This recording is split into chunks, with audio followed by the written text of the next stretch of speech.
안녕하세요. 저는 서울에 사는 68세 주부예요. 평생 남편 뒷바라지하고 자식 키우면서 살아온 그냥 흔한 한국 엄마입니다. 근데 올해 봄에 정말 생각도 못한 일을 겪었어요. 아직도 그날만 떠올리면 가슴이 먹먹한데 그래도 여러분께 한번 들려드리고 싶어서 이렇게 사연을 보냅니다. 일은 제주도에서 시작됐어요. 딸이 간호사인데 겨우 이틀 연차를 내서 엄마 평생 고생만 했잖아. 나랑 제주도 가자. 그러더라고요. 남편한테 말했더니 가. 나 혼자 밥 못해 먹겠냐? 하면서 손을 내저었어요. 그 사람이 원래 그랬어요. 말은 퉁명스럽게 하는데 다 챙겨 먹고 그릇도 싱크대에 갖다 놓는 속은 그래도 괜찮은 사람이었거든요. 그렇게 딸이랑 제주도에 내려갔는데 첫날은 올레길도 걷고 흑돼지도 먹고 참 좋았어요. 저녁에 남편한테 전화했더니 다리 아프면 무리하지 마 그러더라고요. 43년을 같이 살면서 그런 말 잘 안 하는 사람이었는데 그날따라 그 말을 하더라고요. 그게 마지막인 줄도 모르고 전 그냥 알았어 하고 끊었어요. 둘째 날 새벽 4시에 아들한테 전화가 왔어요. 엄마, 아버지가 쓰러지셨어. 새벽에 화장실 가시다가 지금 병원이야. 빨리 올라와. 딸이랑 짐도 제대로 못 챙기고 공항으로 뛰었는데 새벽이라 비행기가 바로 없었어요.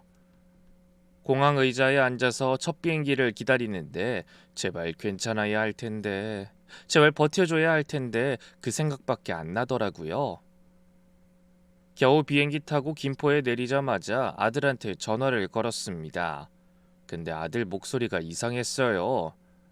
엄마, 장례식장으로 와. 그 한마디에 다 알았어요. 택시 안에서 딸은 소리 없이 울었고 저는 울지도 못하고 창밖만 멍하니 보고 있었습니다. 장례식장에 도착하니까 빈소가 이미 차려져 있었어요. 영정사진 속 남편이 웃고 있는데 그 앞에 서니까 울음이 안 나오고 가슴이 돌덩이로 막힌 것처럼 숨이 안 쉬어지더라고요. 근데 그때 빈소 밖 복도에서 낄낄거리는 소리가 들렸어요. 며느리가 누구한테 전화하면서 입을 가리고 키득키득 웃고 있었어요. 남편 영정이 바로 저 안에 있는데 조문객들이 오가는 복도에서 그러고 있으니까 황당해서 저도 모르게 걸어나가서 말했어요. 소영아, 여기가 어딘데 그렇게 웃고 있니? 며느리가 전화를 끊더니 어머니 오셨어요? 하는데 미안한 기색이 하나도 없었어요. 뭐라고 더 하려는데 아들이 뒤에서 달려오더니 조문객들 앞에서 소리를 질렀어요. 감히 누굴 혼내요? 엄마 미쳤어요? 소영이가 뭘 잘못했다고? 엄마가 옆에 있지도 않았으면서 지금 와서 뭘 가르치려고 그래요? 옆에 있지도 않았으면서 그 말에 머리를 한 대 맞은 것 같았어요. 맞는 말이니까요. 남편이 새벽에 차가운 화장실 바닥에 쓰러졌을 때 저는 제주도에 있었으니까요. 조문 온 분들이 다 쳐다보고 있었는데 딸이 제 팔을 잡고 빈소 안으로 데려갔어요. 그날 밤 조문객이 다 빠지고 혼자 영정 앞에 앉아 속으로 여보 미안해. 내가 곁에 있었어야 했는데 그 여행 따위 안 가는 건데 그렇게 한참을 중얼거렸어요. 그때서야 눈물이 나오더라고요. 3일장이 시작됐는데 며느린 조문객 접대를 거의 안 했어요. 빈소 안에 앉아 있다가도 틈만 나면 폰을 들여다보고 슬슬 밖으로 나가서 한참씩 안 들어오고 그랬습니다. 조문객이 오시면 인사를 받고 절을 하고 음식을 내오고 해야 하는데 그걸 저랑 딸이 거의 다 했어요. 딸도 병원에 휴가를 더 냈는데 솔직히 그 애가 없었으면 저 혼자 어떻게 했을지 모르겠어요. 아들은 뭘 했냐고요? 그것도 참 한심한 게 밖에서 전화 좀 받다 오겠다면서 나갔다가 한참 만에 들어오고 상주인데 자리를 잘 안 지켰어요. 조문 오신 남편 지인분들이 상주가 어딜 간 거야? 하시면 제가 대신 잠깐 나갔습니다 하면서 고개를 숙여야 했죠.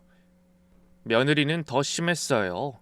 상복을 입고 있으면서도 머리는 단정하게 말아 올리고 화장도 깔끔하게 하고 앉아 있는데 슬퍼 보이는 구석이 하나도 없었습니다. 조문객 앞에서는 고개를 숙이고 있다가도 사람들이 빠지면 바로 폰을 꺼내 뭔가를 확인하는 게 보였어요.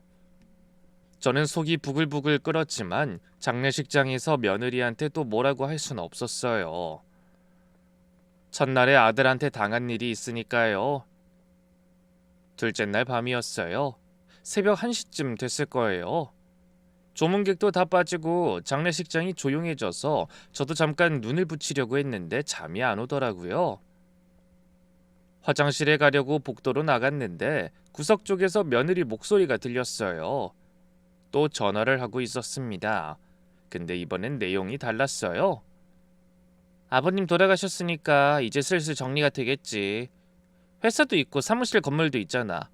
살던 아파트도 있고. 전화기 너머로 상대방이 뭐라고 하니까 며느리가 킥킥 웃으면서 아이 그럼 그렇게 되는 거 아니야? 당연히 다 아들한테 오는 거지. 그러더라고요. 저는 복도 벽에 등을 기대고 서 있었습니다. 다리에 힘이 빠지는 것 같았어요. 분하다거나 화가 난다거나 그런 게 아니라 뭔가 차가운 게 가슴속에서 올라오더라고요. 이 애가 내 남편 장례식장에서 재산 이야기를 하고 있구나. 남편 영정이 바로 저 안에 있는데 이 애한테 시아버지 죽음은 그냥 돈이 들어오는 타이밍이었던 거구나. 그게 그렇게 명확하게 정리가 되니까 오히려 감정이 가라앉았어요. 소리 안 나게 다시 빈소로 돌아와서 영정 앞에 앉았습니다. 남편 사진을 보면서 속으로 그랬어요. 여보, 나 이제 어떻게 해야 돼? 대답은 당연히 없었죠. 남편 곁을 지키지 못했다는 죄책감이 또 밀려왔어요.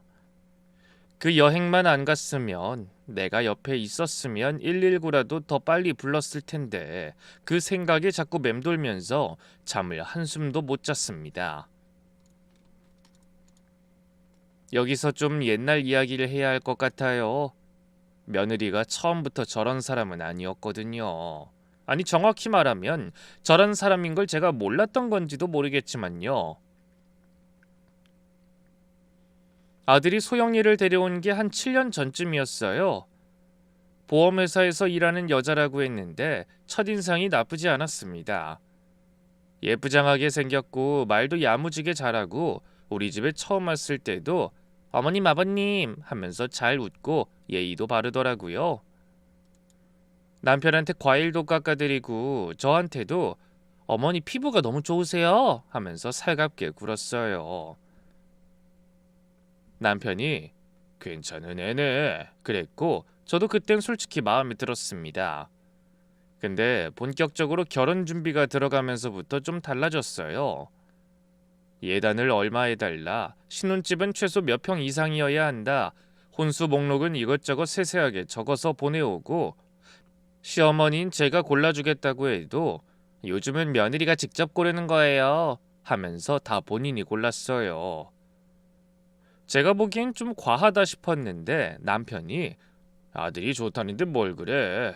야, 한 번 사는 인생인데 해주자. 그러면서 다 들어줬어요. 저는 찝찝한 게 있었지만 남편이 그러니까 그냥 넘어갔고 결혼식도 무사히 치르고 나니까 이제 됐다 싶었어요. 근데 결혼하고 얼마 안 돼서 며느리가 직장을 그만뒀어요. 아이 생기면 어차피 힘드니까 미리 그만둔다는 거였는데 뭐 그것까지는 그럴 수 있다 싶었습니다. 문제는 그 다음부터였어요. 첫 추석이 다가오니까 며느리가 슬슬 핑계를 대기 시작하더라고요. 몸이 안 좋다, 시댁 음식이 입에 안 맞는다, 이런저런 이유를 붙여서 기어코 안 오려고 했어요. 아들한테 명절엔 와야지 했더니 아들이 이러더라고요. 아, 엄마, 소영이가 입덧이 심해서 그래. 좀 이해해줘. 근데 그 입덧이 추석 때도 설 때도 시댁 올 때만 생기더라고요. 친구들 만나러 나갈 때는 괜찮은 모양인지 핸드폰에는 카페에서 찍은 사진을 올리고 그러면서요. 제가 그걸 보고 속이 상해도 남편한테 말하면 돌아오는 대답은 항상 같았습니다. 젊은 애들 사는 거 내버려둬. 우리 때랑은 다르잖아. 그 말이 틀린 건 아닌데 그래도 서운한 건 서운한 거잖아요. 저는 시어머니 살아계실 때 명절이면 무조건 갔거든요. 배가 불러서도 전부 치고 설거지하고 성묘까지 다 하고 왔어요. 근데 그때는 그게 당연한 건 줄 알았고 요즘 젊은 사람들은 다르다니까 또 그런가 보다 하고 참았습니다. 결혼 2, 3년 차쯤 되니까 며느리 태도가 노골적으로 달라졌어요. 전화해도 잘 안 받고 받아도 네 어머니 하는 목소리에 귀찮다는 게 그대로 묻어났어요. 아들한테 전화해서 며느리 좀 바꿔줘 하면 소영이 지금 좀 바빠서요 하고 끊어버리고 손주 보고 싶어서 가겠다고 하면 아들이 이번 주는 좀 그렇고 다음에 오세요 하고요. 다음이 언제인진 안 알려주면서요. 전 그때마다 속으로 내가 뭘 잘못한 건가? 그런 생각이 들었어요. 근데 가장 속상한 건 아들이 점점 마누라 편만 든다는 거였습니다. 제가 참다가 뭐라고 하면 항상 엄마가 좀 이해해줘 그 말뿐이었고 남편은 또 젊은 애들한테 너무 그러지 마 이러니까 저만 이상한 사람이 되는 거예요. 속상해도 말할 데가 없으니 그냥 혼자 삼키는 수밖에 없었습니다. 한 번은 손주가 보고 싶어서 아들 집에 간 적이 있었어요.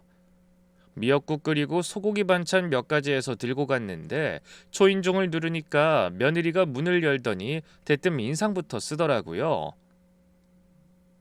반갑다는 말은커녕 어머니 오늘 오신다고 하셨었나요? 하면서 현관에 서서 안으로 들이지를 않는 거예요. 제가 전화했는데 안 받아서 그냥 왔다 했더니 한숨을 쉬면서 겨우 안으로 들여보내줬어요. 들고 간 반찬이며 음식들을 냉장고에 넣으려고 하니까 요즘 이런 거 잘 안 먹어요 어머니. 기름진 거 줄이고 있거든요 하더라고요. 그 말투가 정중한 거절이 아니라 그냥 귀찮다는 투였어요. 그래도 손주 얼굴이라도 보자 싶어서 방에 들어갔더니 아이가 할머니 하면서 뛰어오더라고요. 그 작은 입으로 할머니라고 부르는데 눈물이 핑 돌았어요. 근데 며느리가 바로 아이를 데려가면서 지금 낮잠 잘 시간이에요 하더라고요. 낮잠 시간이 아닌 거 뻔히 보이는데도요. 나중에 딸한테 들으니까 제가 해간 반찬도 결국 버렸다고 하더라고요. 새벽부터 일어나서 만든 건데 그걸 그냥 쓰레기통에 넣은 거예요. 추석 때는 더 기가 막혔습니다. 어렵게 아들 가족을 불러서 차례도 지내고 밥도 같이 먹자고 했는데 와서 1시간도 안 돼서 며느리가 자리에서 일어나면서 이러는 거예요. 어머니, 시댁 음식이 기름져서 애한테 못 먹여요. 전에 한번 말씀드렸잖아요. 저희 먼저 갈게요. 그러고는 아이 손을 잡고 현관으로 가버리더라고요. 아들은 눈치만 보다가 엄마, 애가 오늘 몸이 안 좋아서 소영이가 좀 예민해져서 그래. 다음에 또 올게 하고 따라 나갔어요. 차례상에 올린 음식이 그대로 남아 있었는데 남편은 TV 보면서 아무 말도 안 하고 저는 부엌에서 혼자 그릇 치우면서 울었습니다. 남편한테 말하면 또 젊은 애들한테 너무 그러지 마 할 거 뻔하니까 차마 입이 안 떨어지더라고요. 그 속상한 거 아는 사람은 딸 수진이밖에 없었어요. 그러다 결정적인 일이 하나 있었어요. 어느 날 저녁에 아들한테 전화를 걸었는데 아들이 전화를 받자마자 잠깐만요 엄마? 하고는 전화기를 어디 내려놓은 것 같았어요. 아마 뭔가 하던 중이었나 봐요. 근데 끊지를 않고 그대로 둔 거예요. 저도 끊으려다가 수화기 너머로 며느리 목소리가 들렸어요. 여보, 어머니 그 낡은 아파트 있잖아. 그거 팔아서 우리 집 넓은 데로 옮기면 안 돼? 어차피 두 분이 살기엔 넓잖아. 그러니까 아들이 알겠어, 나중에 얘기해 볼게 하는 거예요. 전화가 아직 연결돼 있다는 걸 까먹은 거죠. 저는 전화기를 귀에 대고 그대로 굳어버렸어요. 며느리가 우리 집을 팔라고 하는 것도 충격이었는데 아들이 거기에 알겠어 하고 대답한 게 더 충격이었습니다. 제가 듣고 있는 줄도 모르고 둘이서 그런 이야기를 하고 있었던 거예요.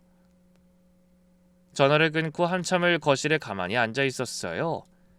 남편한테 말할까 하다가 또 참았습니다. 말해봤자 당신이 잘못 들은 거 아니야? 그럴 게 뻔했으니까요. 그날 밤에 이불 속에서 혼자 울었어요. 내가 이 집안에서 대체 뭔가 싶었습니다.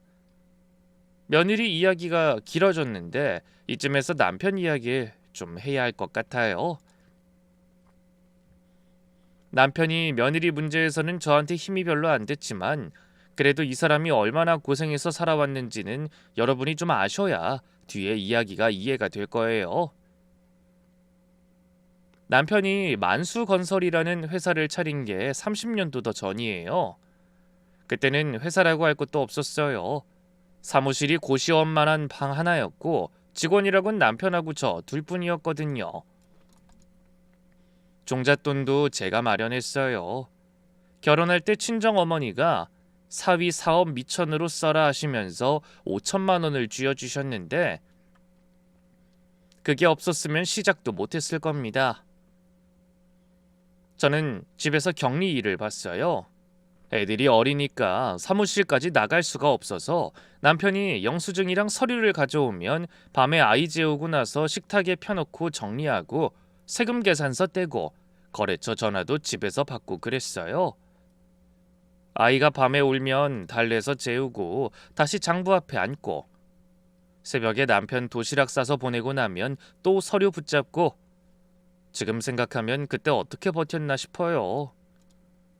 그래도 둘이서 같이 일군 거니까 힘들어도 보람은 있었습니다.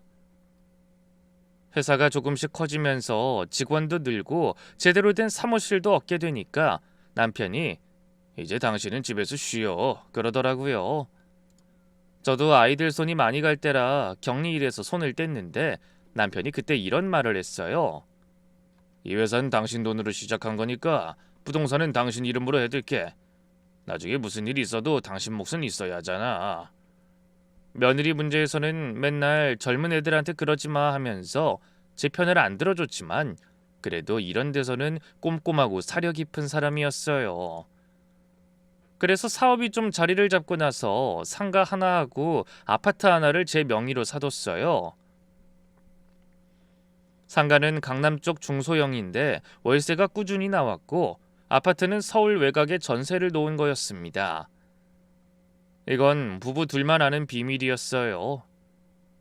아들도 딸도 며느리도 아무도 몰랐어요. 남편이 괜히 알리면 복잡해진다 했고 저도 그 말이 맞다고 생각했거든요. 그러다 한 1, 2년 전이었을 거예요. 아들이 대학 졸업하고 남편 회사에 들어가서 그때쯤 상무까지 올라가 있었는데 어느 날 저녁에 밥을 먹다가 남편이 숟가락을 내려놓더니 좀 심각한 표정으로 말을 꺼냈어요. 여보, 그 회사에서 좀 이상한 게 있어. 하도급 업체 쪽으로 돈이 자꾸 빠져나가는데 금액이 안 맞아. 거기까지 말하고 좀 망설이더니 목소리를 낮춰서 이렇게 덧붙였어요. 재혁이가 관련돼 있는 것 같기도 하고. 저는 솔직히 말도 안 된다고 생각했어요. 아이 설마 아들이 아버지 회사에서 그런 짓을 하겠어? 당신이 너무 예민한 거 아니야? 그랬거든요. 내 뱃속에서 나온 자식이 그럴 리가 없다고 그땐 정말로 그렇게 믿었습니다. 남편은 제 말에 더 이상 뭐라고 안 하고 밥만 떠먹었어요. 지금 생각하면 그날 남편이 거실에 혼자 앉아서 한참을 TV도 안 켜고 멍하니 있었거든요. 그때 뭔가 느꼈어야 했는데 저는 설거지하느라 그런 남편 모습을 보지도 못했어요. 그 뒤로 남편이 그 얘기를 다시는 꺼내지 않았어요. 저도 안 물어봤고요. 근데 나중에 알고 보니 남편은 그때부터 혼자서 뭔가를 알아보고 있었던 거예요. 저한테 말 안 하고 혼자 끙끙거리면서요. 그때 제가 좀 더 귀를 기울였으면 뭐가 그렇게 걱정이냐고 한 번이라도 물어봤으면 좋았을 텐데. 그 후에는 나중에 밀려왔습니다. 장례를 다 치르고 집에 돌아오니까 남편 없는 집이 이렇게 조용한가 싶었어요. 현관에 남편 구두가 그대로 놓여 있고 거실 소파에 남편이 보던 신문이 펼쳐져 있는데 아직 이 사람이 여기 있는 것 같으면서도 없는 거예요. 남편이 쓰던 칫솔도 옷장에 걸린 양복도 다 그대로인데 이 사람만 없었어요. 며칠을 그냥 멍하니 보냈습니다. 그런데 49제도 안 지났는데 아들이랑 며느리가 찾아왔어요. 그전엔 잘 오지도 않더니 그날은 저녁 같이 먹자고 해서 밥을 차렸는데 밥상에 앉자마자 아들이 본론을 꺼내더라고요. 엄마, 그 아버지 회사 정리 좀 해야 되지 않아? 내가 어차피 상무로 있으니까 대표 자리를 내가 넘겨받으면 될 것 같은데. 제가 아직 밥숟가락도 제대로 안 들었는데 벌써 그 이야기를 하는 거예요. 옆에서 며느리가 바로 거들었어요. 어머니가 회사 일까지 신경 쓰시면 몸이 힘드시잖아요. 재혁 씨가 맞는 게 맞죠. 그리고 사무실 건물이랑 살고 계신 이 아파트도 명의 정리를 좀 해야 하지 않을까요? 상속 절차가 복잡해지기 전에 미리미리 해놓는 게 좋다고 하더라고요. 남편 그렇게 되고 얼마나 지났다고 벌써 건물이랑 아파트 명의 이야기가 나오는 거예요. 장례식장 복도에서 며느리가 전화하면서 했던 말이 겹쳐서 들렸어요. 회사도 있고 사무실 건물도 있잖아. 살던 아파트도 있고. 그때 전화로 하던 이야기를 지금 내 면전에서 대놓고 하고 있는 거였습니다. 저는 숟가락을 내려놓고 말했어요. 아직 49제도 안 지났다. 그런 얘긴 좀 이따가 하자. 그랬더니 며느리가 고개를 갸웃하면서 이러더라고요. 어머니, 감정적으로 생각하시면 안 돼요. 현실적으로 생각을 하셔야죠. 회사가 대피 없이 돌아가겠어요? 아들도 한마디 했어요. 엄마가 회사 일을 아는 것도 아니잖아. 내가 안 맡으면 누가 맡아? 가슴이 미어지더라고요. 내가 그 회사 종잣돈을 대고 밤마다 장부 정리하면서 같이 읽었는데 나보고 회사 일을 모른다고. 근데 그 말을 하면 엄마 그건 옛날 일이잖아. 그럴 게 뻔해서 꾹 참았어요. 며느린 제가 대답을 안 하니까 밀어붙이듯이 계속 말했어요. 어머니, 저희가 다 알아서 처리해 드릴게요. 어머님 편하게 계시면 돼요. 편하게 계시라는 말이 그렇게 무섭게 들릴 줄 몰랐어요. 편하게 계시라는 건 결국 손 떼라는 뜻이잖아요. 회사도 건물도 아파트도 다 넘기고 가만히 있으라는 거잖아요. 저는 더 이상 대꾸하지 않고 그냥 밥만 떠먹었어요. 입에서 밥맛이 하나도 안 났습니다. 그날 밤 아들 부부가 돌아가고 나서 한참을 거실에 혼자 앉아 있었어요.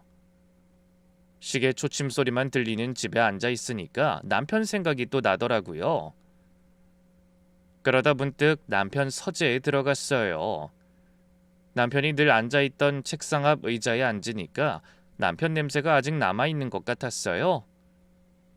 책상 위에 서류들이 쌓여 있고 서랍도 여러 개 있었는데 그냥 남편 흔적이라도 만지고 싶어서 무심코 서랍을 하나씩 열어보기 시작했어요. 첫 번째 서랍에는 볼펜이랑 명함이 잔뜩 들어있었고 두 번째 서랍에는 회사 서류 같은 게 있었는데 딱히 특별한 건 없었어요. 세 번째 서랍을 열었는데 안쪽 깊숙이 갈색 봉투가 하나 들어있더라고요. 다른 서류들 밑에 숨겨놓은 것처럼 깊이 넣어져 있었어요. 꺼내보니까 봉투 앞면에 남편 글씨로 옥순에게라고 적혀 있었어요. 손이 떨렸어요. 남편이 저한테 편지를 남겨놨다니.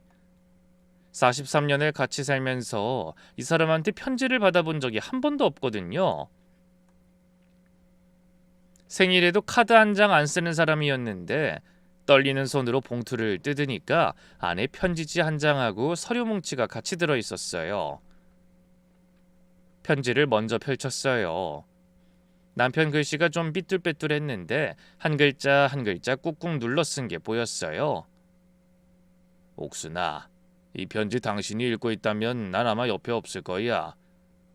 하고 싶은 말이 많은데 어디서부터 해야 될지 모르겠다. 회사에서 이상한 걸 발견했어. 재혁이가 하도급 업체를 통해서 회사 돈을 빼돌리고 있었어. 금액이 5억이야. 당신한테 미리 말하면 아들이니까 감싸줄 것 같아서 혼자 정리했다. 그 최정민 변호사한테 다 맡겨뒀으니 내가 없으면 최 변호사를 찾아가줘. 전화번호는 서류 뒤에 적어뒀다. 이 회사는 당신 돈으로 시작한 거야. 당신이 밤마다 장부 정리하면서 같이 읽은 거야. 아무한테도 뺏기지 말아줘. 편지를 읽는데 눈물이 쏟아져서 결국 소리내서 울었어요. 장례식장에서도 못 울었는데 남편 글씨가 적힌 이 편지 앞에서는 참을 수가 없었어요. 이 사람이 혼자서 이걸 다 알아보고 있었던 거예요. 자기 아들이 회사 돈 5억을 빼돌린 걸 확인하면서 얼마나 가슴이 아팠을까. 저한테 말하면 제가 아들 편을 들 거라는 것도 알고 있었던 거예요. 맞아요. 그때 남편이 저녁 먹다가 재혁이 이야기를 꺼냈을 때 제가 뭐라고 했어요? 설마 아들이 그러겠어 그랬잖아요. 남편은 그 반응을 보고 혼자 마음을 접은 거였어요. 한참을 울다가 정신을 좀 차리고 봉투 안에 들어있던 나머지 서류를 꺼내봤어요. 하도급 업체 장부 사본, 계좌이체 내역, 거래 명세서 같은 것들이 날짜별로 깔끔하게 정리돼 있더라고요. 남편이 얼마나 꼼꼼하게 준비했는지 이걸 정리하면서 밤마다 서재에 앉아서 얼마나 힘들었을지가 서류 한 장 한 장에서 느껴졌어요. 그리고 맨 뒤에 유언 공증 사본이 있었습니다. 법무법인 정석이라는 곳에서 공증을 받은 건데 내용을 읽어보니까 회사 지분이랑 자산 대부분을 저한테 남기고 아들한테는 법에서 정한 최소한의 몫만 남기도록 돼 있었어요. 서류 맨 뒤에 최정민 변호사라는 사람의 전화번호가 적혀 있었어요. 남편 글씨로 법무법인 정석 최정민이라고요. 며칠을 고민했어요. 이걸 어떻게 해야 되나? 변호사를 찾아가는 게 맞나? 아들한테 먼저 물어봐야 하는 거 아닌가? 근데 아들한테 물어본다고 솔직하게 말할 리가 없잖아요. 결국 딸한테 전화했어요. 수진아, 엄마 좀 만나자. 할 얘기가 있어. 딸이 휴일에 집으로 왔고 서재에서 발견한 봉투를 보여줬어요. 편지도 읽게 하고 서류도 다 보여줬죠. 수진이가 편지를 읽더니 한참 아무 말을 못하더라고요. 그러다가 눈이 빨개져서 아빠가 이걸 혼자 다 하면서 말을 잇지 못했어요. 엄마, 이 변호사 찾아가 봐야 돼. 아빠가 이렇게 다 열심히 준비해 놓은 거잖아. 딸 말에 저는 용기를 내서 같이 법무법인 정석을 찾아갔어요. 강남에 있는 사무실이었고 최정민 변호사님이 직접 나와서 맞아주셨습니다. 최 변호사님은 50 중반쯤 돼 보이는 남자분이었는데 남편하고 오래 알고 지낸 사이라고 하더라고요. 사모님 오실 줄 알았습니다. 이만수 대표님이 사모님한테 꼭 편지를 남기겠다고 하셨거든요. 최 변호사님이 차를 내오면서 차분하게 설명을 시작했어요. 남편이 죽기 6개월 전에 유언 공증을 새로 했다고 했어요. 원래 있던 유언장을 아예 새로 고친 거였어요. 그리고 아들 재혁이의 횡령 증거도 최 변호사님한테 다 넘겨둔 상태였다고요. 하도급 업체를 두 군데 끼고 몇 년에 걸쳐서 빼돌린 금액이 약 5억입니다. 중소건설회사에서 5억이면 적은 돈이 아니에요. 사모님이 원하시면 형사고발도 가능한 수준입니다. 형사고발이라는 말에 가슴이 철렁했어요. 형사고발을 하면 아들이 잡혀가는 거잖아요. 아무리 못된 짓을 했어도 내 아들인데. 저는 한참을 말없이 앉아 있었어요. 그러자 최 변호사님께서 더 말을 이어가셨어요. 대표님이 생전에 이런 말씀을 하셨습니다. 아내가 결정하게 해달라. 나는 아들한테 너무 약해서 판단을 못하겠다. 그래도 나보단 아내가 나으니 아내한테 부탁하면 훨씬 나을 거다. 그래서 모든 판단을 사모님께 맡기신 겁니다. 그 말을 듣는데 또 눈물이 나오더라고요. 옆에서 딸이 제 손을 잡으면서 말했어요. 엄마, 아빠가 이렇게까지 준비해 놓은 이유를 생각해봐. 아빠가 괜히 이런 걸 해놨겠어? 저는 한참을 생각했어요. 솔직히 그 자리에서 형사고발까지 하겠다는 결심은 안 섰어요. 아들이잖아요. 아무리 그래도 근데 남편이 남긴 유언장은 지켜야겠다는 생각이 들었어요. 그래서 최 변호사님께 말했어요. 일단 유언장 내용대로 상속 절차부터 밟아주세요. 형사고발은 좀 더 생각해 볼게요. 최 변호사님이 고개를 끄덕이면서 천천히 생각하셔도 됩니다. 증거는 다 확보돼 있으니까요. 라고 말씀하셨어요. 사무실을 나오는데 딸이 저한테 이러더라고요. 엄마, 잘 생각한 거야. 아빠가 지키라고 한 거 지키자. 저는 고개만 끄덕였어요. 입으로는 대답을 못하겠더라고요. 차에 타고 나서야 겨우 한마디 했어요. 그래, 아빠가 남긴 거 지켜야지. 최 변호사님을 만나고 온 뒤 며칠은 멍하니 보냈어요. 남편이 남긴 서류를 밤마다 꺼내서 읽어보고 유언장도 몇 번이고 다시 들여다보고 그랬습니다. 머리가 복잡한데 가만히 집에만 있으니까 더 답답하더라고요. 그러다 문득 손주 생각이 나서 애 겨울옷이랑 간식을 좀 사가자고 아들 집에 가기로 했어요. 아들이랑 며느리 문제 때문에 발길이 뜸해졌는데 그래도 손주 얼굴이라도 보면 기분이 좀 나을 것 같았거든요. 아이한테는 아무 죄가 없으니까요. 아들한테 전화하면 또 이번 주는 좀 그렇고 할 테니까 그냥 아무 연락 없이 갔습니다. 아들 집 아파트 단지에 들어가는데 지하 주차장 입구 쪽에서 며느리가 보이더라고요. 근데 혼자가 아니었어요. 낯선 남자가 운전석에 앉아있는 차에서 며느리가 내리고 있었는데 둘이 서류 같은 걸 주고받으면서 뭔가 이야기를 하고 있었어요. 며느리가 웃으면서 고개를 끄덕이고 남자도 웃으면서 손을 흔들고 분위기가 아무리 봐도 그냥 지나가다 마주친 사이 정도는 아니었습니다. 남자 차가 꽤 비싸 보이는 검은색 외제차였는데 그것도 좀 눈에 걸렸어요. 저는 멀찍이 서서 그 모습을 보기만 하고 쫓아가진 않았어요. 확실한 것도 없이 난리치면 아들한테 또 엄마 미쳤어요? 소리나 들을 게 뻔했으니까요. 얼마간 지켜보다가 결국 손주한테 사간 것들을 들고 그대로 집으로 돌아왔습니다. 아이 얼굴도 못 보고 그냥 돌아오는 발걸음이 참 무겁더라고요. 봉투를 들고 있는 손에서 저도 모르게 힘이 빠졌어요. 집에 와서도 자꾸 그 장면이 머릿속에서 안 지워졌어요. 며느리가 남자 차에서 내리면서 웃던 표정, 서류를 주고받던 모습, 그리고 장례식장 복도에서 낄낄거리면서 전화하던 며느리 모습이 겹쳤어요. 혹시 그때 전화 상대가 바로 그 남자였던 건 아닌가 하는 생각까지 들었습니다. 며칠을 혼자 끙끙대다가 결국 딸한테 전화했어요. 수진아, 엄마가 좀 이상한 걸 봤는데. 딸한테 주차장에서 본 일을 자세하게 말해줬더니 한참 조용히 듣고 있다 이러더라고요. 엄마, 나한테 맡겨봐. 내가 퇴근하고 며칠 좀 봐볼게.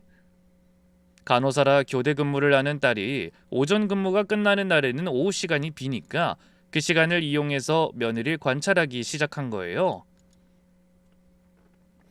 딸이 직접 그런 일을 해야 한다는 게 마음이 편치 않았지만 저 혼자서는 도저히 확인할 방법이 없었어요. 며칠 뒤에 딸한테서 연락이 왔는데 목소리가 심각했어요. 엄마, 올케가 그 남자를 거의 매일 만나고 있어. 카페에서 둘이 마주 앉아서 뭔가 서류를 같이 보고 있는데 부동산 서류 같아 보여. 나 사진도 찍어놨어. 딸이 보내준 사진을 봤더니 며느리가 남자하고 나란히 앉아서 서류를 펴놓고 뭔가를 가리키며 이야기하고 있더라고요. 카페 아니라 자세한 내용까지는 안 보이는데 부동산 등기부 등본 같은 게 테이블 위에 펼쳐져 있는 것 같기도 했어요. 엄마, 이건 단순한 게 아닌 것 같아. 저 남자가 대체 누군지 자세히 알아봐야 될 것 같아. 딸 말을 듣고 저도 확신이 들었어요. 장례식장에서 며느리가 재산 이야기를 하면서 킥킥거렸던 거, 49제도 안 됐는데 명의 정리를 하자고 밀어붙였던 거, 그리고 이 정체불명의 남자, 이게 전부 따로 노는 일이 아니라 하나로 연결돼 있는 거구나 싶었습니다. 가슴 한쪽이 쎄하게 식어가는 느낌이었어요. 남편이 아들 횡령만 알고도 저렇게 준비를 해뒀는데 며느리가 뒤에서 이런 짓까지 하고 있었다니. 남편이 살아있었으면 얼마나 기가 막혔을까 싶더라고요. 딸이 찍어온 사진 속 남자가 누군지 명확히 알아내기 위해 최 변호사님한테 연락을 드렸어요. 사정을 말씀드리고 사진도 보내드렸더니 최 변호사님 쪽에서 알아봐 주시겠다고 하더라고요. 며칠 뒤에 법무법인에서 연락이 왔어요. 사모님, 그 남자 신원이 확인됐습니다. 박준호라는 사람인데 부동산 중개업자예요. 며느리분이 결혼 전에 보험 설계사로 일할 때부터 알고 지낸 사이인 것 같습니다.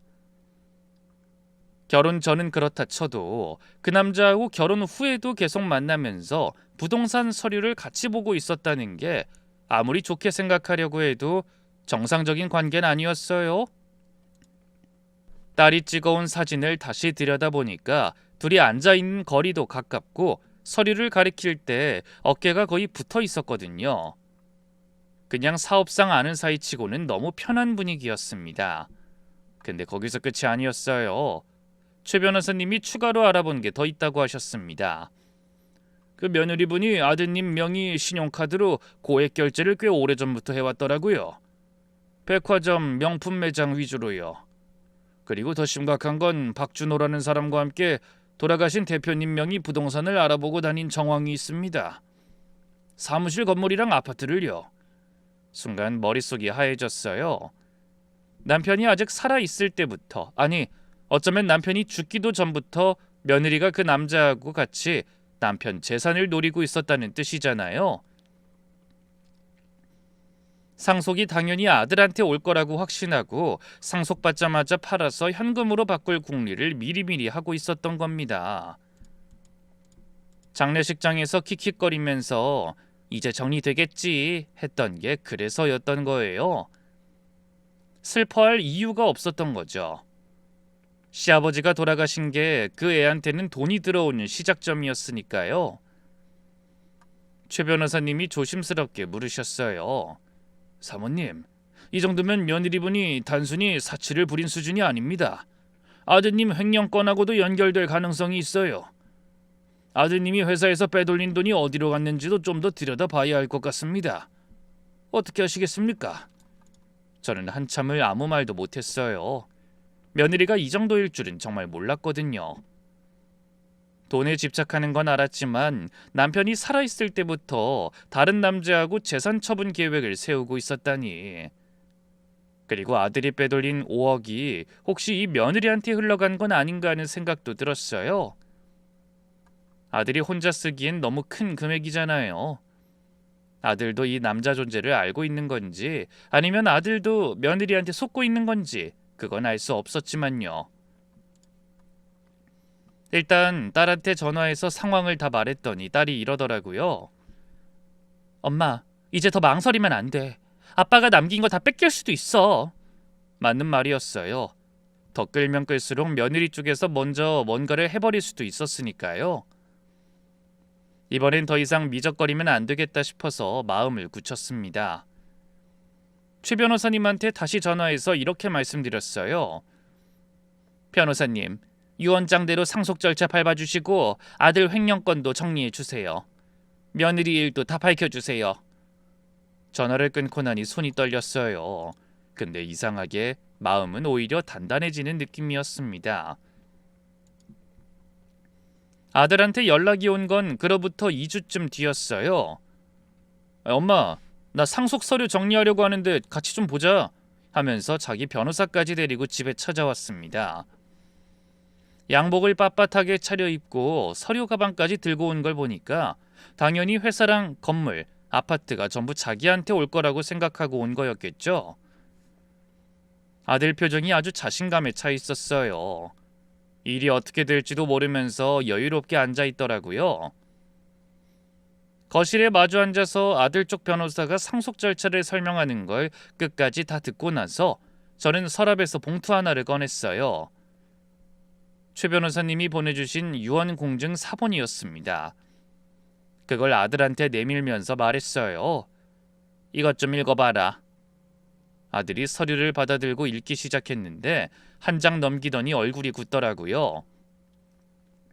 2장, 3장 넘길수록 표정이 점점 일그러졌어요.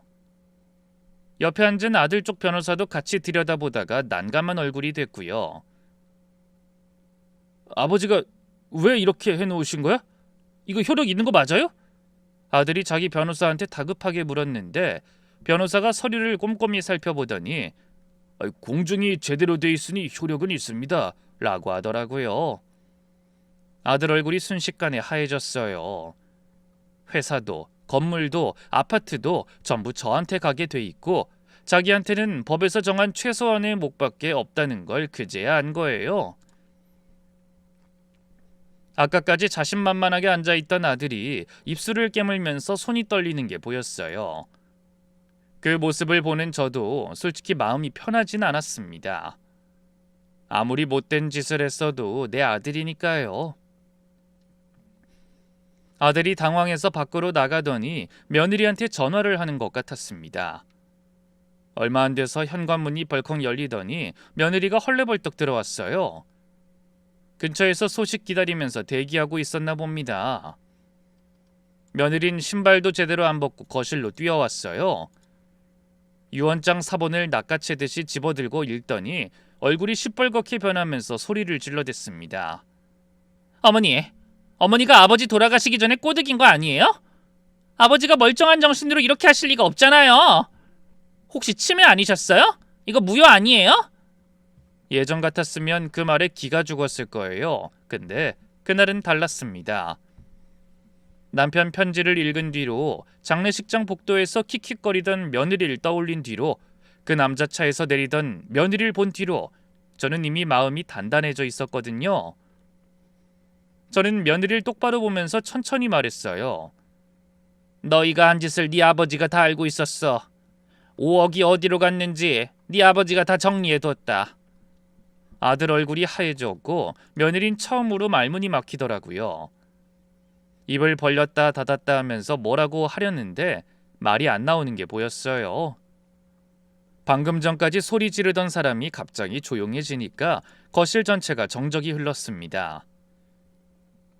아들 부부가 멍한 얼굴로 돌아가고 나서 저는 남편 영정 앞에 앉아서 속으로 그랬어요. 여보, 나 오늘 잘한 건 맞지? 당신이 시킨 대로 한 거 맞지? 그 뒤로 일이 빠르게 돌아갔어요. 최 변호사님이 유언장대로 상속 절차를 밟으면서 아들한테 회사 상무직 해임 통보를 보냈고 동시에 횡령 관련 내용 증명도 발송했습니다. 5억 원 전액을 반환하라는 내용이었고 응하지 않으면 형사고발 절차를 밟겠다는 경고도 들어 있었어요. 최 변호사님이 직접 회사 사무실에 가서 아들한테 전달했다고 하더라고요. 아들이 서류를 받아들고 읽는데 손이 떨리더랍니다. 낮에 아들한테 전화가 왔는데 목소리가 울먹울먹했어요. 엄마, 이게 뭐야? 아들한테 이럴 수 있어? 아니, 해임이며 내용 증명이 대체 다 뭐야? 아버지 회사에서 어떻게 나를 잘라? 엄마가 나한테 어떻게 이래? 그 목소리를 듣는데 저도 가슴이 찢어지는 것 같았어요. 내가 지금 제대로 하고 있는 건지 이게 맞는 건지 자꾸 흔들렸거든요. 전화를 끊고 나서 남편 서재에 들어가 편지를 다시 꺼냈어요. 아무한테도 빼앗기지 마라. 그 문장을 몇 번이고 읽으면서 겨우 마음을 다잡았습니다. 그런데 저녁이 되니까 이번엔 며느리가 찾아왔어요. 처음엔 며느리를 못 알아봐서 완전히 딴 사람이 온 줄 알았어요. 그 당당하고 세게 굴던 며느리가 현관 앞에 서서 눈이 퉁퉁 부은 채로 고개를 숙이고 있더라고요. 거실로 들어오더니 갑자기 무릎을 꿇는 거예요. 저도 깜짝 놀랐습니다. 어머니, 제가 잘못했어요. 제발 한 번만 봐주세요. 재혁 씨가 회사에서 잘리면 저희 가족은 어떻게 돼요? 아이도 있잖아요, 어머니. 손주 이야기를 꺼내니까 순간 마음이 흔들렸어요. 할머니, 하면서 뛰어오던 그 작은 얼굴이 떠올라서요. 근데 그 다음 순간 장례식장 복도에서 전화하면서 킥킥거리던 며느리 모습이 떠올랐어요. 이제 정리되겠지. 회사도 있고 건물도 있잖아. 하던 그 말도 떠올랐고요. 그리고 그 남자 차에서 내리면서 서류를 주고받던 모습도요. 저는 며느리를 내려다보면서 물었어요. 장례식장에서 네가 한 집 기억나니? 시아버지 영정이 바로 옆에 있는데 복도에서 웃으면서 전화한 거. 그때 누구랑 통화한 거야? 며느리 얼굴이 하얘졌어요. 대답을 못하더라고요. 무릎 꿇고 있으면서도 눈이 이리저리 흔들리는 게 보였어요. 거짓말을 할까 사실대로 말할까 머릿속에서 계산하고 있다는 게 딱 느껴졌습니다. 저는 더 이상 말을 안 하고 며느리가 스스로 일어나서 나갈 때까지 거실에 그냥 앉아 있었어요. 문 닫히는 소리가 나고 한참이 지나서야 한숨이 나왔습니다. 무릎까지 꿇었으면서도 미안하다는 말은 안 하고 봐달라는 말만 했다는 게 나중에 곱씹어 보니까 더 씁쓸하더라고요. 진심으로 잘못한 걸 아는 사람은 저렇게 말을 안 하거든요. 자기 걱정만 하는 사람이 하는 말이었죠. 며느리가 무릎 꿇고 간 다음 날 최 변호사님한테서 연락이 왔어요. 추가 조사 결과가 나왔다면서요. 사모님, 아드님이 빼돌린 5억 중 상당 금액이 며느리분 계좌를 거쳐서 부동산 투자 쪽으로 흘러간 정황이 확인됐습니다. 이 박준호라는 사람 이름으로 된 투자 내역도 나왔고요. 역시나 그랬구나 싶으면서도 막상 직접 확인하니까 또 다른 충격이었어요. 내 아들이 아버지 회사에서 빼돌린 돈이 며느리를 거쳐서 다른 남자한테 흘러간 거잖아요. 전화를 끊고 한참을 멍하니 앉아 있었습니다. 딸한테 연락해서 이 얘기를 했더니 딸도 한숨을 쉬면서 오빠가 이제라도 정신 좀 차렸으면 좋겠다 하더라고요. 그런데 며칠 뒤에 아들이 저를 찾아왔어요. 이번엔 며느리 없이 혼자 왔더라고요. 집 근처 카페에서 만났는데 아들 얼굴이 많이 안 좋았어요. 수염도 안 깎고 눈 밑에 다크서클이 시커멓게 내려와 있었어요. 며칠 사이에 5년은 늙은 것 같았습니다. 자리에 앉더니 커피도 안 시키고 한참을 아무 말 없이 고개를 숙이고 있더라고요. 엄마, 나 할 말 있어서 왔어. 그래, 해봐라. 아들이 처음에는 소영이가 시킨 것도 있어 라고 며느리 핑계를 대며 변명을 했어요. 아내가 자꾸 돈이 필요하다고 했다고, 생활비가 부족하다고 했다, 아이 교육비가 많이 든다고 했다, 그래서 어쩔 수 없이 빼돌린 것도 있다면서요. 하지만 전 가만히 듣고만 있었어요. 변명을 하면 할수록 아들 목소리가 점점 작아지더니 결국 고개를 떨구면서 인정했어요. 나도 돈에 눈이 멀었어. 처음엔 소영이한테 주려고 시작한 건데 나중엔 나도 쓰고 싶은 게 생기고 한번 손대니까 멈출 수가 없었어. 전 가만히 아들을 바라봤어요. 40 넘은 남자가 카페 테이블에 고개를 받고 어깨를 떨고 있었습니다. 아버지 장례식장에서도 잘 안 울던 아들이 그제야 울고 있는 거였어요. 카페에 다른 손님도 있었는데 상관없다는 듯이 훌쩍거리더라고요. 네 아버지가 얼마나 속상했겠니? 평생 일군 회사에서 아들이 돈을 빼돌렸는데 그걸 알면서도 너한테 말도 못하고 혼자 끙끙거렸어. 그 마음은 네가 알아? 아들이 고개를 더 숙였어요. 뭐라고 대답을 못하더라고요. 저도 마음이 아프면서도 여기서 물러서면 안 된다는 걸 알고 있었어요. 남편이 편지에 뭐라고 했는지 떠올리면서 입을 열었습니다. 5억 다 갚아. 어떻게든 마련해서 갚아라. 그리고 이것 좀 봐라. 저는 핸드폰을 꺼내서 딸이 찍어 보내준 사진을 아들한테 보여줬어요. 며느리가 카페에서 남자하고 나란히 앉아있는 사진이요. 아들 표정이 굳더라고요. 이게 누구야? 그건 네가 직접 확인해봐. 네 아내한테. 저는 더 말하지 않았어요. 이 상황에서 소영이가 그 남자를 만나고 있다는 걸 제 입으로 말하면 아들은 안 믿을 수도 있으니까요. 아들이 직접 확인해야 했어요. 카페를 나오면서 아들이 뒤에서 엄마하고 불렀는데 돌아보지 않았어요. 돌아보면 마음이 약해질 것 같았거든요. 집에 돌아와서 현관문을 닫고 나서야 눈물이 나왔어요. 아들을 이렇게 몰아세워야 하는 엄마 마음을 누가 알까요? 그래도 남편이 지키라고 한 거니까 지켜내야만 했습니다. 아들한테 사진을 보여주고 며칠이 지났는데 아무 연락이 없었어요. 전화를 할까 하다가 꾹 참았습니다. 이건 아들이 알아서 할 일이니까요. 사진을 보여줬을 때 아들 표정이 자꾸 떠올라서 마음이 불편했지만 제가 더 나설 순 없었어요. 그러다 딸한테서 전화가 왔어요. 목소리가 좀 복잡하더라고요. 엄마, 오빠네 집 난리가 났어. 딸이 전해준 이야기를 들으니까 아들이 집에 가서 며느리한테 그 사진을 들이밀었나 봐요. 이 남자가 누구냐? 라고 물었더니 며느리가 처음엔 그냥 부동산 상담받은 것뿐이야. 뭘 그렇게 오해를 해? 하면서 아무것도 아닌 것처럼 발뺌을 했답니다. 근데 아들이 매일 만나면서 부동산 상담이 말이 되냐? 카페에서 둘이 어깨까지 붙이고 앉아 있지 않았냐? 라고 따지니까 며느리 태도가 확 변했다고 해요. 역으로 큰 소리를 치기 시작한 거예요. 네가 돈을 제대로 벌었으면 내가 그랬겠어? 네 아버지 회사에서 월급이나 받으면서 뭘 잘났다고? 딸이 전해주는 말을 듣는데 저도 귀를 의심했어요. 잘못이 들통났으면 미안하다고 해야 할 사람이 오히려 남편한테 큰 소리를 치다니요? 근데 거기서 끝이 아니었어요. 부부싸움이 점점 커지면서 며느리 입에서 진짜 본심이 터져나온 겁니다. 솔직히 말할까? 나 그 사람이랑 결혼하기 전부터 만나고 있었어. 너랑 결혼한 건 네가 좋아서가 아니라 시아버지 회사가 있으니까 한 거야.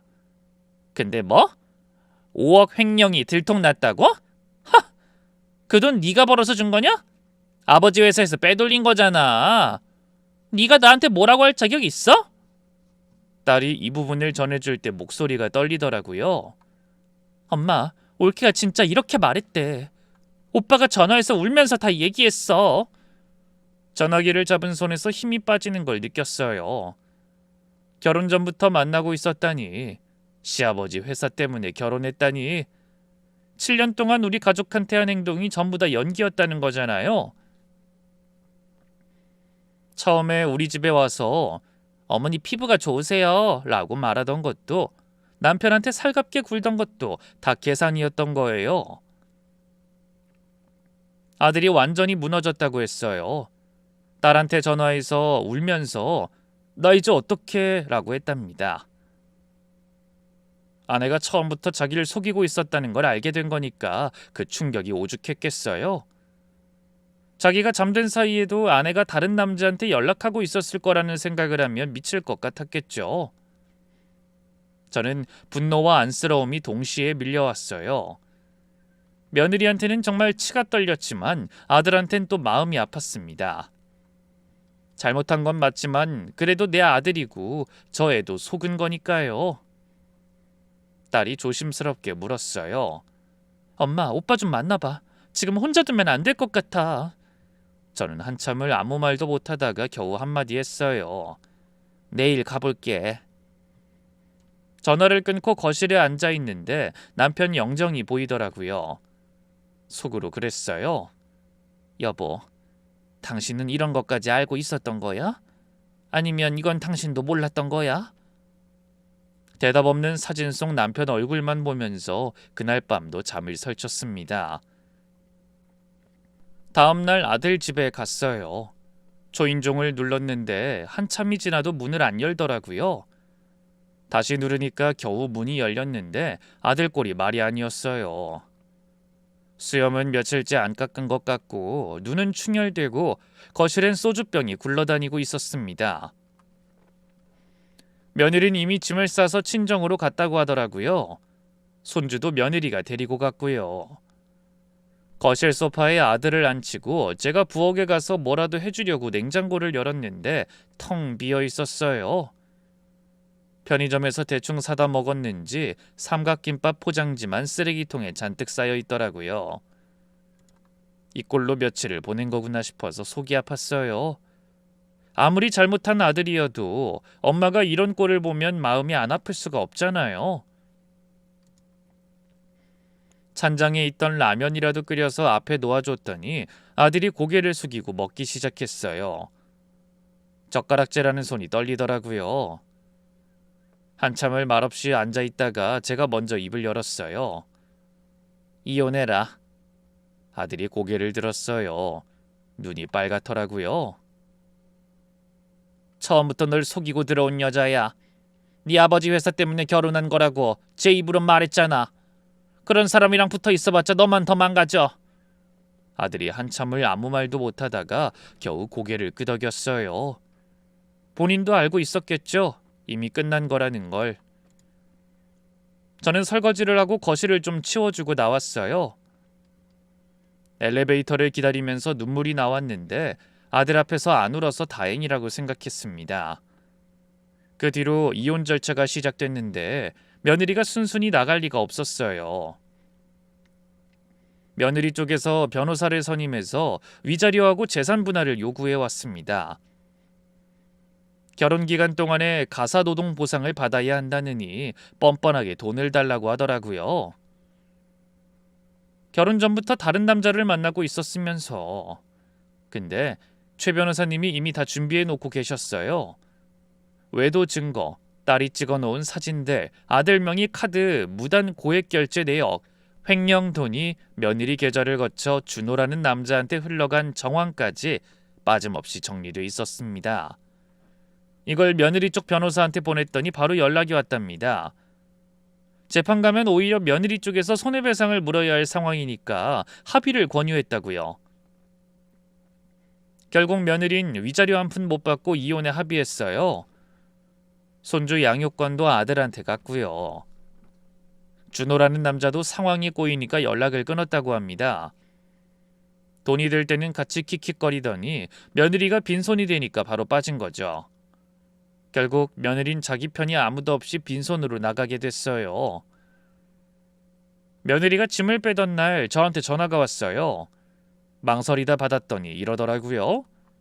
어머니, 후회할 거예요. 저는 아무 말 없이 전화를 그냥 끊었습니다. 화면을 보니까 통화 시간이 8초더라고요. 7년을 한 가족으로 살았는데 마지막이 8초짜리 전화 한 통이었어요. 그렇게 반년이 지났어요. 돌아보면 남편이 떠나고 나서 정신없이 달려온 시간들이었습니다. 아들은 5억을 분할로 갚고 있어요. 한꺼번에 갚을 능력이 안 되니까 최 변호사님이랑 상의해서 매달 일정 금액씩 갚는 걸로 정리했습니다. 회사에서는 상무 자리에서 해임됐지만 제가 아예 내쫓지는 않았어요. 말단 직원으로 다시 출근하고 있습니다. 처음에는 자존심이 안 허락했는지 일주일 넘게 출근을 안 하더라고요. 딸이 전화해서 오빠, 엄마가 아예 자를 수도 있었는데 기회를 준 거야. 바닥부터 다시 시작해 하니까 그제야 나오기 시작했어요.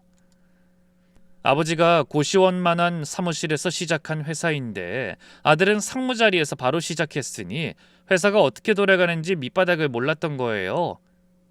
이제라도 제대로 배워야죠. 저는 회사를 직접 경영하진 않아요. 남편 지인분 중에 건설업 경험이 있는 분을 전문 경영인으로 모셨어요. 최 변호사님이 소개해 주신 분인데 믿을 만한 분이라고 하더라고요. 저는 큰 결정만 보고받고 나머진 맡겨놓고 있습니다. 남편이 평생 일군 회사니까 함부로 할 순 없잖아요. 손주는 올해 6살인데 유치원을 다니고 있어요. 아들이 회사 가야 하니까 평일엔 제가 등원도 시키고 하원도 시키고 저녁에 아들이 퇴근하면 데려가는 식으로 하고 있습니다. 손주 손잡고 유치원 오고 가는 길이 솔직히 이 힘든 시간을 버틸 수 있게 해준 유일한 빛이었어요.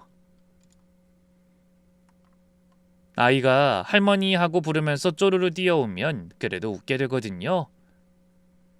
아들은 아이한테 엄마 아빠가 왜 떨어져 사는지 아직 제대로 설명을 못했다고 하더라고요. 가끔 엄마 언제 와? 하고 물으면 아들도 저도 뭐라고 대답을 못해요. 그게 참 마음이 아픕니다.